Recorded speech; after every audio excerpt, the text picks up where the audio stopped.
Já dando início, então, à sua participação, nosso bate-papo de hoje, doutor Márcio Renzo, na sua avaliação, eu gostaria que o senhor explicasse para nós por que a depressão, a ansiedade e o estresse tiveram aí um grande aumento, um aumento expressivo, em especial durante a pandemia.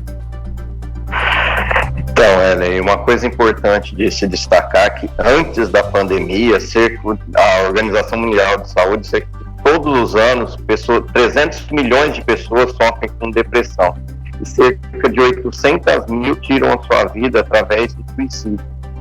Então, isso é muito importante destacar, e a principal faixa que atinge os pacientes é entre 15 e 29 anos, portanto é uma faixa produtiva e é a segunda causa de afastamento no mundo, né? Perfeito, então... A depressão e os transtornos, né? Exatamente.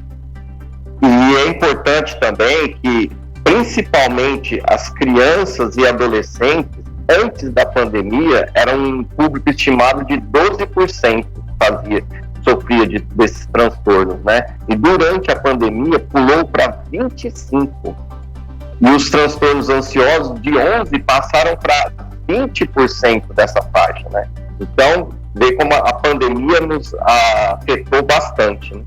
Agora, a pandemia afetou muito, na verdade ela agravou um pouco mais, até porque a questão da ansiedade, depressão, são distúrbios que já aconteciam com um número muito expressivo antes mesmo da pandemia, mas na sua visão aí que está à frente, doutor, como fisioterapeuta e neuropsicologia, o que levou a esse número a saltar muito mais no período da pandemia?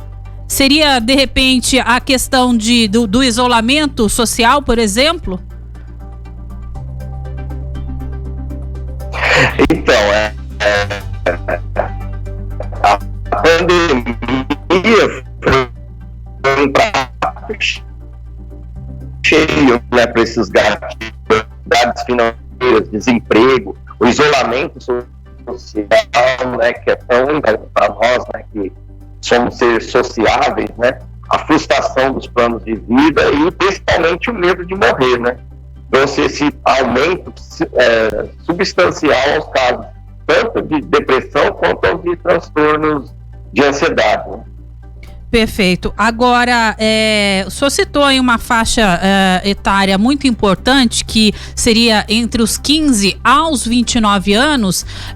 O que determina essa faixa etária ter um número mais expressivo de pessoas com depressão e ansiedade? Seria justamente pelo fato de ser um grupo mais jovem, doutor? E porque esse grupo não estaria tão habituado ao isolamento? Claro que ninguém está, né? Mas eu digo, a juventude, ela é mais difícil de ser contida para o isolamento. O senhor acredita que isso pode ser um dos fatores do caso desse aumento nessa faixa etária? Sim, essa questão do isolamento, essa é uma faixa etária muito ativa, né? Então, essa questão de restrição na sua residência, a própria questão da influência familiar, né?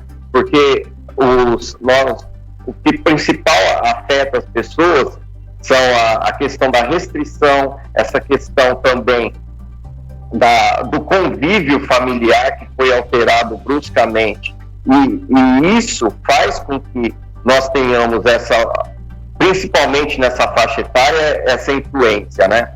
Então, a preocupação com o isolamento, a deterioração das doenças clínicas e mentais, elas fazem com que essas pessoas sejam mais atingidas, né? O fato dela não poder se socializar, ter essa dificuldade de frequentar as escolas, mexer nessa rotina desses indivíduos, afetam gatilhos, e principalmente aliado ao fato de que, com a restrição causada pelo coronavírus, as pessoas também deixaram de se tratar, e muitos medicamentos também influenciam nisso, né? Sem contar que as próprias pessoas que tiveram contato com o coronavírus sofrem sequelas, e algumas sequelas afetam o sistema nervoso central, que dificultam também a adaptação dessas pessoas, né? Não temos dúvidas. Agora, um outro fator que também leva em consideração e chama a atenção é a questão no caso do isolamento, que houve aí um consumo muito maior no aumento de álcool e também tabaco, não é mesmo, doutor? Sim, consideravelmente, porque é uma questão de fuga, né, que as pessoas utilizam o uso de drogas, sejam lícitas ou ilícitas, né, e o problema é o efeito rebote que tem essas substâncias, né, porque o tabaco, o álcool são substâncias depressoras. No primeiro momento ele traz aquela sensação de bem-estar, mas após passar do efeito ele traz aquela sensação de depressão, e isso faz com que os casos sejam agravados, né? Perfeito. Agora, o senhor acredita que a ampliação ou a busca no acesso pela população de serviços aí gratuitos, especializados em especial na saúde mental, seria essencial para o acompanhamento da tendência de alta desses distúrbios?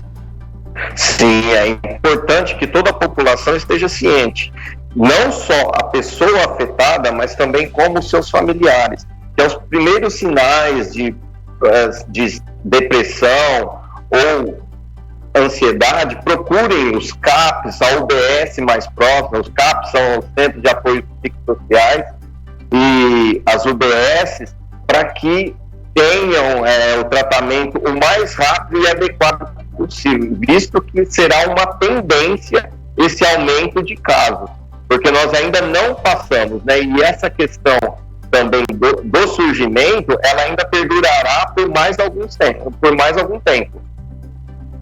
Há muitos especialistas, inclusive, que já participaram aqui conosco do Primeiro Jornal, que alegam que a quarta onda, nós vamos entrar aí numa quarta onda da pandemia, mas que essa quarta onda está totalmente ligada à questão da saúde mental, em especial em decorrência aí da pandemia que atingiu a todos. O senhor também acredita nisso, doutor? Com certeza, porque nós ainda estamos, né, apesar de estar diminuindo as restrições, mas ainda permanece. E todo esse sofrimento que foi causado durante a pandemia, eles vão começar a aparecer mais intensamente agora. Principalmente os transtornos de ansiedade generalizada, o diagnóstico mais provável dele, mais assertivo, é a partir de 6 meses de observação, né? Então nós estamos agora entrando nesse período que os casos vão ser acentuados e os diagnósticos vão ser mais precisos, né? Então qualquer sinal de alteração de comportamento, como dificuldade de se concentrar, fadiga, dores de cabeça, irritabilidade, superdimensionamento de problemas, tremores, náuseas, falta de ar, né, e tensão muscular, tudo isso, quando você começar a perceber essas alterações, procure os serviços de saúde para um diagnóstico preciso e pelo tratamento adequado.